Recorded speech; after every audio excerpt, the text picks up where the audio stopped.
नीतीश कुमार ने बहुत बार पलटी मारी है, लेकिन वो खुद इस तरीके से यू टर्न मारकर गाड़ी दिल्ली के लिए मोड़ लेंगे, ये किसी ने सोचा नहीं था। इन तस्वीरों ने देश की पॉलिटिक्स को हिला दिया। और सबसे पहले इन तस्वीरों को समझिए, क्योंकि ये बात सिर्फ नीतीश कुमार या बिहार की नहीं है, देश की पॉलिटिक्स के लिए ये बहुत शॉकिंग खबर आई। क्योंकि जिन नीतीश कुमार के लिए हर कोई मानता था कि बिहार में सरकार किसी की भी हो, चुनाव कोई भी जीते, सीटें किसी की भी कितनी आए, मुख्यमंत्री तो नीतीश कुमार बनेंगे, वो नीतीश कुमार आज राज्यसभा के लिए अपना नामांकन भर रहे थे बॉस। और कोई ये भी नहीं कह सकता कि नीतीश कुमार की कुर्सी को कोई खतरा था। खुद प्रधानमंत्री नरेंद्र मोदी और अमित शाह बार बार कहते रहे कि बिहार में नीतीश कुमार ही एनडीए का चेहरा है, वही सीएम रहेंगे। लेकिन आज खुद नीतीश कुमार राज्यसभा जाने के लिए पर्चा भरने लग गए। दिल्ली से अमित शाह गए नीतीश कुमार का नामांकन भरवाने के लिए। पहले जब ये खबरें चल रही थी कि नीतीश कुमार राज्यसभा जा सकते हैं, तब लोग यकीन नहीं करते। भाई ऐसा थोड़ी होगा कि वो इतने साल सीएम रहे, अब अचानक से कहेंगे ना मैं राज्यसभा जा रहा हूं। सब कह रहे थे कि नीतीश कुमार राज्यसभा जाएंगे क्यों, क्या मिलेगा उनको जाके वहां, जब आराम से बिहार की सीएम की कुर्सी पर बैठे हैं, उन्हीं का बोलबाला है, उनकी कुर्सी को कोई खतरा नहीं है। लेकिन नीतीश कुमार ने राज्यसभा जाने का खुद ऐलान करके सबको शॉक दे दिया। इस ऐलान में नीतीश कुमार ने जो बातें कही, उससे तो लोग और हैरान हो गए। नीतीश कुमार ने राज्यसभा जाने पर कहा कि संसदीय जीवन शुरू करने के समय से ही मेरे मन में एक इच्छा थी कि मैं बिहार मंडल के दोनों सदनों के साथ संसद के भी दोनों सदनों का सदस्य बनूं। इसी क्रम में इस बार हो रहे चुनाव में राज्यसभा का सदस्य बनना चाह रहा हूं।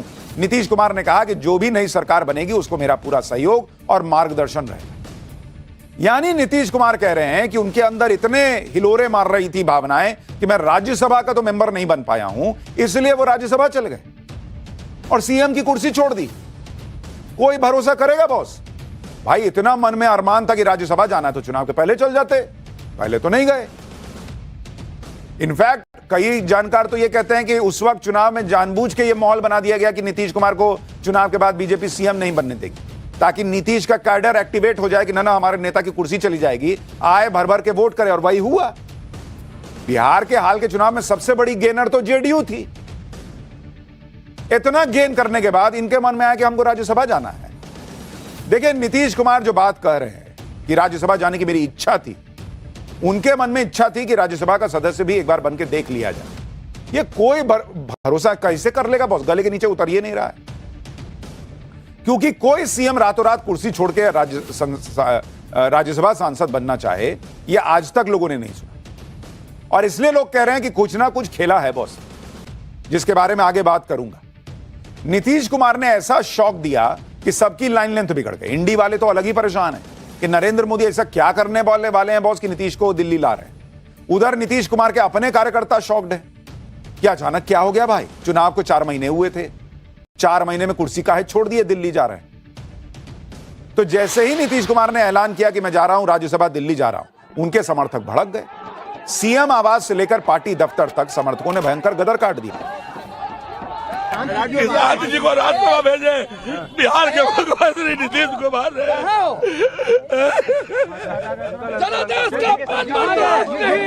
आपको लग रहा है कि नीतीश कुमार के जाने से बिहार की जनता रो रही है? किसी ने कल होली नहीं बनाया है।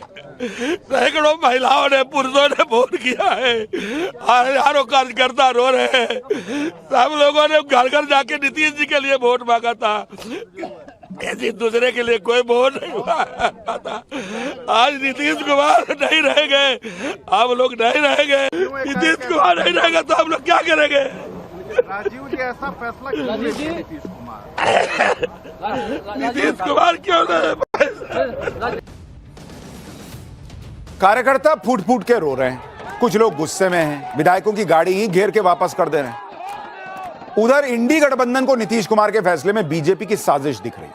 जो तेजस्वी यादव चुनाव में नीतीश कुमार को बीमार बता रहे थे, उन्हें सीएम पद के लिए फिट नहीं बता रहे थे, उन्हें अब नीतीश कुमार के सीएम पद छोड़ने से भी दिक्कत है। अब तेजस्वी यादव नीतीश कुमार के समर्थन में आ गए, उन्हें दलितों पिछड़ों का नेता बता रहे हैं।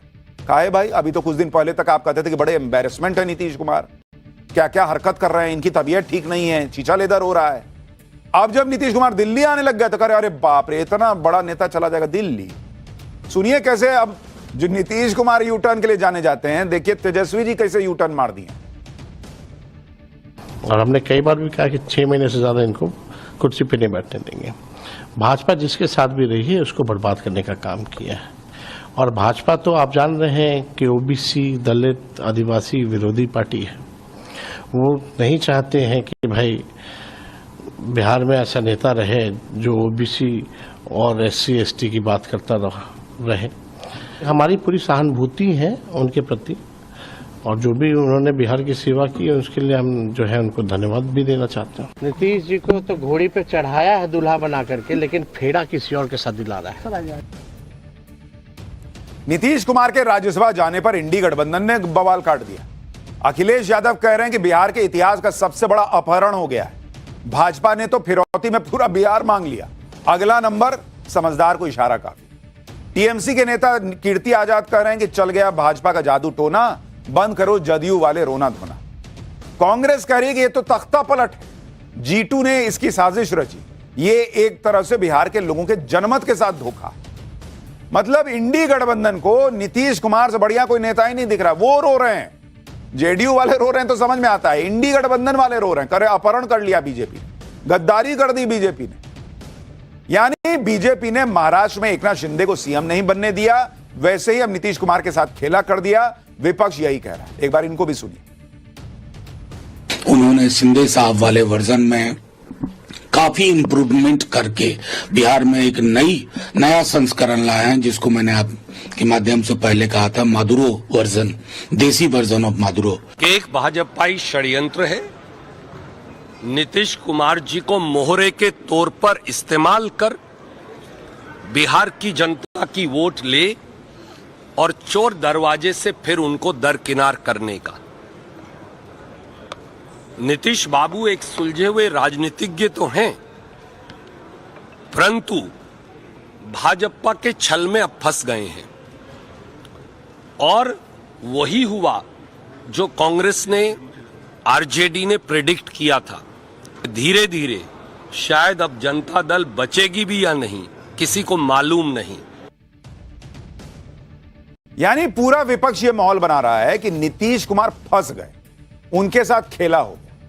देखिए, ये लोग ये माहौल तो बना रहे हैं कि बीजेपी ने नीतीश कुमार पर प्रेशर बनाकर इस्तीफा दिलवा दिया, नीतीश कुमार को साइड लगा दिया।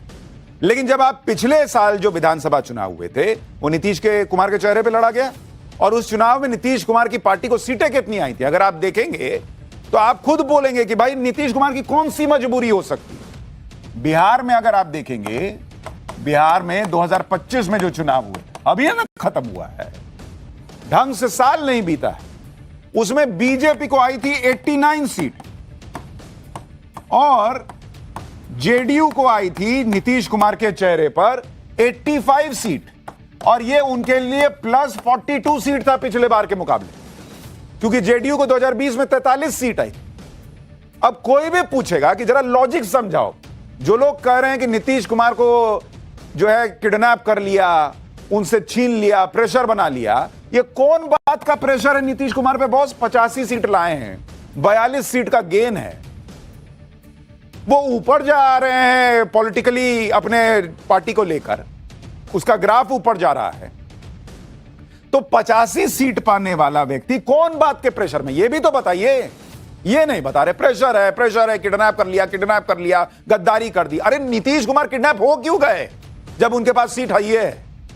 यानी एक बात क्लियर है कि नीतीश कुमार ने यह फैसला किसी के दबाव में नहीं लिया होगा, यह तो उनका नंबर बता रहा है पार्टी का। अब कुछ तो प्लान है, ऐसा भी नहीं कि 20 साल से सीएम और एनडीए के दिग्गज नेता नीतीश कुमार राज्यसभा के सांसद बनकर रह जाएंगे, वो भी तब जब केंद्र में सरकार उनके सहयोग से चली रही है।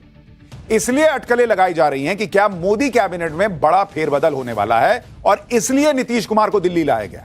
और इसकी प्रबल संभावना है कि नरेंद्र मोदी अपनी टीम को रीशफल करें। क्या मोदी कैबिनेट में नीतीश कुमार को जगह मिलेगी?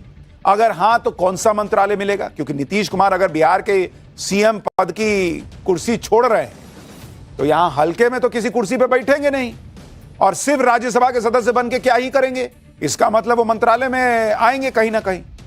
नीतीश कुमार के नॉमिनेशन में शामिल हुए गृह मंत्री अमित शाह भी इसी तरफ इशारा कर रहे हैं। वो कह रहे हैं कि एक बार फिर राष्ट्रीय राजनीति में नीतीश कुमार की एंट्री होने वाली है। सुनिए अमित शाह को, आपको क्लियर हो जाएगा जो हम पाठशाला में बता रहे हैं वही होने वाला है। बहुत लंबे अरसे के बाद श्री नीतीश कुमार जी फिर से एक बार राष्ट्रीय राजनीति में राज्यसभा सांसद के नाते प्रवेश करेंगे। इतने लंबे करियर में विधायक, सांसद, मुख्यमंत्री, केंद्रीय मंत्री रहते हुए उनके कुर्ते पर कभी दाग नहीं लगा। पूरा जीवन भ्रष्टाचार के आरोप लगने बगैर इतना लंबा राजनीतिक सफर शायद ही किसी राजनेता ने तय किया हो जो नीतीश कुमार जी ने किया है। अब फिर से एक बार वो राज्यसभा के सांसद के नाते दिल्ली आ रहे हैं। मैं और एनडीए के सभी साथी उनका हृदय से स्वागत करते हैं। भाई अमित शाह के बयान से क्लियर है कि नीतीश कुमार अब नेशनल पॉलिटिक्स में आएंगे। तो नेशनल पॉलिटिक्स में आएंगे तो राज्यसभा में बैठने आएंगे, फिर इसका मतलब वो मंत्री बनने वाले हैं। सवाल है कि नीतीश कुमार की भूमिका क्या हो। नीतीश कुमार के कद के हिसाब से मंत्रालय देखना होगा। इसमें ध्यान रखना होगा कि जब नीतीश कुमार राष्ट्रीय राजनीति में थे तब वो कौन कौन से मंत्रालय संभाल चुके हैं। आप देखिए केंद्र में नीतीश कुमार कौन कौन सा मंत्रालय संभाले हैं। नीतीश के मंत्रालय जो पहले रह चुके, पहले जब वो केंद्र में रहे, तो जब 1990 में वीपी सिंह की सरकार में वो मंत्री बने तब वो कृषि राज्य मंत्री रह चुके हैं। कृषि राज्य मंत्री, तो ये पद उनके पास रह चुका है। 1998 से 1999 के बीच जब वो अटल बिहारी वाजपेयी की सरकार में मंत्री बने तब उनके पास था सड़क परिवहन, जिस पर आज की डेट में नितिन गडकरी बैठे हुए हैं। तीसरा 99 से 2000 जब वो फिर से मंत्री रहे अटल बिहारी वाजपेयी की सरकार में तब वो कृषि मंत्री रहे हैं, जहां आज की डेट में शिवराज सिंह चौहान बैठे हुए हैं। तो एक बार कृषि राज्य मंत्री, एक बार कृषि मंत्री रह चुके हैं। फिर 2000 से 2001 के बीच में उनका मंत्रालय फिर चेंज हुआ अटल बिहारी वाजपेयी की सरकार में। उस वक्त भी हालांकि नहीं, उस वक्त भी कृषि मंत्री ही रहे। कैबिनेट रिशफल हुआ लेकिन वो मंत्री ही रहे, कृषि मंत्री रहे। और 2001 से लेकर 2004 तक वो जो है रेल मंत्री रहे। तो अगर आप इन मंत्रालयों को देखेंगे तो जब नीतीश कुमार केंद्र में अपनी भूमिका निभा रहे थे और तब भी वो कोई छोटे नेता नहीं थे, तो भी उनके पास आप देखिए कि कोई भी छोटा मोटा मंत्रालय नहीं था बॉस। कृषि मंत्रालय हो, सड़क परिवहन मंत्रालय हो या फिर रेल मंत्रालय, ये सारे बहुत बड़े बड़े मंत्रालय हैं। और अब जब वो मुख्यमंत्री की कुर्सी छोड़कर आ रहे हैं तो किसी छोटे मंत्रालय की कुर्सी संभाल लेंगे, ये तो हो नहीं सकता। अब किस बड़े नेता की कुर्सी की कुर्बानी दी जाएगी बीजेपी में से, यह भी तो सवाल है। राज्यपाल के इस्तीफे पर ममता बनर्जी ने बड़ा बयान दे दिया है। उन्होंने राज्यपाल के इस्तीफे से कहा है कि मैं शॉक्ड हूं, गृह मंत्रालय के दबाव में इस्तीफा हुआ है। वो ये कह रही हैं गृह मंत्रालय ने दबाव डाला होगा इसलिए राज्यपाल ने इस्तीफा दिया है। नए राज्यपाल को लेकर उनसे चर्चा नहीं हुई है। केंद्र को एक तरफा फैसले नहीं लेने चाहिए, यह ममता बनर्जी कह रही हैं। तो अब क्या दबाव राज्यपाल पर डाल दिया होगा केंद्र ने, यह भी नहीं पता। खैर बंगाल में क्या नई उथल पुथल होने वाली है इस पर तो नजर रहेगी। लेकिन अब नीतीश के फैसले पे लौटते हैं और नीतीश कुमार के इस फैसले के पीछे दो थ्योरी चल रही है। पहली थ्योरी उनकी सेहत से जुड़ी हुई है। बहुत सवाल उठ रहे हैं, सीएम रहते हुए उन्होंने बहुत काम करना होता है और सेहत इस तरह से साथ दे नहीं रही थी। तो लोग देख रहे थे कि बहुत जगह एम्बेरसमेंट हो गया। हाल ही में सार्वजनिक जीवन में नीतीश कुमार का जिस तरह का व्यवहार रहा उसे लेकर बहुत विवाद हुआ। कभी वो किसी का बुर्का खींच देते थे, कभी वो मंच पर अजीब अजीब इशारे करने लगते थे, कभी राष्ट्रगान के दौरान मंच पर बातें करने लगते थे। तो एक थ्योरी तो ये चल रही है कि भाई उनकी तबीयत सीएम के जो जिम्मेदारी होती है उसके लिए अलाउ नहीं कर रही थी, तो हो सकता है कि केंद्र में लाया जाए। दूसरी थ्योरी यह है कि नीतीश कुमार ने अपने बेटे को राजनीति में सेट करने के लिए और पार्टी के फ्यूचर प्लानिंग के लिए फैसला लिया, क्योंकि नीतीश कुमार की उम्र हो रही। जेडीयू को आज नहीं तो कल नेतृत्व चाहिए ही नया। ऐसे में नीतीश कुमार अपने बेटे निशांत कुमार को पार्टी की कमान सौंप सकते हैं। लेकिन इसमें एक दिक्कत यह है कि नीतीश कुमार खुद कई बार परिवारवाद को कोस चुके हैं, इसलिए अपने बेटे को पॉलिटिक्स में सेट करने के लिए नीतीश कुमार खुद साइड हो गए ताकि परिवारवाद के आरोपों को काउंटर किया जा सके क्या, यह भी एक प्रश्न है। इधर नीतीश कुमार राज्यसभा जा रहे हैं, उधर 2 दिन से ही जेडीयू के नेता यह माहौल बना रहे हैं कि नीतीश कुमार के बेटे की राजनीति में धमाकेदार एंट्री होने वाली है। लोग यह भी पूछ रहे हैं कि अगर बेटे की ही एंट्री होनी थी तो बीजेपी जेडीयू को या नीतीश कुमार को राज्यसभा की सीट क्यों देगी? बीजेपी को भी तो बदले में कुछ चाहिए। भाई बेटा को सीएम बनाएगा, बीजेपी अपना सीट क्यों देगी? यानी कहानी कुछ और है। जेडीयू के नेता कह रहे हैं कि निशांत सक्रिय राजनीति में आएंगे, यह तय हो गया है। सुनिए। निशांत कुमार की चर्चा हो रही है, तो होली के अवसर पर मैं आप लोगों को बताना चाहता हूं कि निशांत जी की राजनीति में एंट्री बहुत जल्द होने वाली है और बहुत सक्रिय राजनीति में एंट्री होगी। तो नीतीश कुमार के बेटे सक्रिय पॉलिटिक्स में आएंगे, लेकिन क्या सीधे सीएम बन जाएंगे? यह बड़ा प्रश्न है। बिहार के मंत्री साफ संकेत दे रहे हैं कि निशांत कुमार सक्रिय राजनीति में एंट्री करेंगे, लेकिन सक्रिय राजनीति का मतलब क्या यह माना जा सकता है कि वो सीएम बन जाएंगे? इस बीच सूत्र यह कह रहे हैं कि बिहार में अब अगला सीएम बीजेपी कोटे से होगा और नीतीश कुमार के बेटे निशांत डिप्टी सीएम हो सकते हैं। बीजेपी में यह आवाज भी तेज हो रही है कि सीएम तो बीजेपी से ही होना चाहिए। देखिए, ये शीर्ष नेतृत्व तय करेगा, तो दोनों पार्टी के नेता लोग बैठेंगे और तय करेंगे। और मुझे ऐसा लगता है कि भारतीय जनता पार्टी से ही मुख्यमंत्री बनना चाहिए। यानी मोटे तौर पर यह हो सकता है कि नीतीश कुमार को राज्यसभा और केंद्र में मंत्रालय, उनके बेटे को डिप्टी सीएम, और बीजेपी जो है वो आखिरकार आएगी बड़े भाई की भूमिका में। क्योंकि देखिए, बीजेपी का ग्राफ बिहार में लगातार बढ़ा, 90 सीट के आसपास वो लगातार रही। जब जेडीयू की सीटें घट के 40-45 हो गई, तब भी बीजेपी ने ज्यादा सीटें हासिल की, लेकिन नीतीश कुमार को सम्मान दिया और कभी उनके ऊपर जाकर बीजेपी ने यह नहीं कहा कि भाई हम ज्यादा सीट लाए, हमारा सीएम होगा। लेकिन अब नीतीश कुमार को साइड करने के बाद बीजेपी अब इस भूमिका में आ सकती है। अगला सीएम बीजेपी से अगर होगा तो वो कौन हो सकता है, इसकी भी बड़ी चर्चा है। बिहार के सीएम के नाम को ध्यान में रखते हुए जाति समीकरण का भी ध्यान रखा जाएगा, ताकि कोई जो भी बैठे वो नीतीश कुमार के वोट बैंक को भी कवर करे। अब कहा जा रहा है कि भाई जो भी सीएम बने वो जनरल कास्ट से ना हो, क्योंकि अभी अभी बीजेपी ने नितिन नवीन को अध्यक्ष बनाया है। मीडिया रिपोर्ट में 3 नामों की सबसे ज्यादा चर्चा है। पहला नाम तो सम्राट चौधरी का चल रहा है कि डिप्टी सीएम है, इस वक्त बिहार बीजेपी का बड़ा चेहरा भी है, राबड़ी देवी मांझी सरकार में मंत्री भी रह चुके हैं। दूसरा नाम केंद्रीय गृह राज्य मंत्री नित्यानंद राय का चल रहा है, वो अमित शाह के करीबी माने जाते हैं। आरजेडी के यादव वोट बैंक में सेंध लगाने और ओबीसी वोटरों के बीच उनकी स्वीकार्यता उनकी सीएम दावेदारी को मजबूत करती है। तीसरा नाम है बिहार में मंत्री दिलीप जायसवाल का। जायसवाल ओबीसी से आते हैं, संगठन में भी अच्छी पकड़ है। खबर है कि बिहार में अगला सीएम कौन होगा, इसको लेकर आज अमित शाह और नीतीश कुमार के बीच चर्चा भी हुई। सीधा मतलब है कि सीएम बीजेपी का होगा, लेकिन चॉइस नीतीश कुमार की हो सकती है। सुनिए गिरिराज सिंह क्या कह रहे हैं। ये नीतीश जी के ऊपर है, कौन होगा नहीं होगा ये नीतीश जी तय करेंगे। For more of such videos, do like, share and subscribe to ET Now Swadesh.